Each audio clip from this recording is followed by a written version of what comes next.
2 weeks ago, I was sitting at the kitchen table with my wife, Katya, and we were talking about what I was going to talk about today. We have an 11-year-old son. His name is Lincoln. He was sitting at the same table doing his math homework.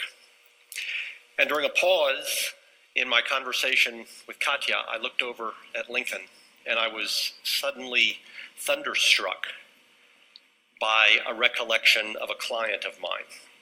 My client was a guy named Will. He was from North Texas. He never knew his father very well because his father left his mom while she was pregnant with him. And so he was destined to be raised by a single mom, which might have been all right, except that this particular single mom was a paranoid schizophrenic. And when Will was 5 years old, she tried to kill him with a butcher knife. She was taken away by authorities and placed in a psychiatric hospital.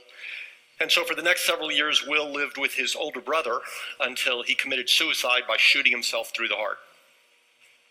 And after that, Will bounced around from one family member to another until by the time he was 9 years old, he was essentially living on his own. That morning that I was sitting with Katya and Lincoln, I looked at my son and I realized that when my client Will was his age, he'd been living by himself for 2 years.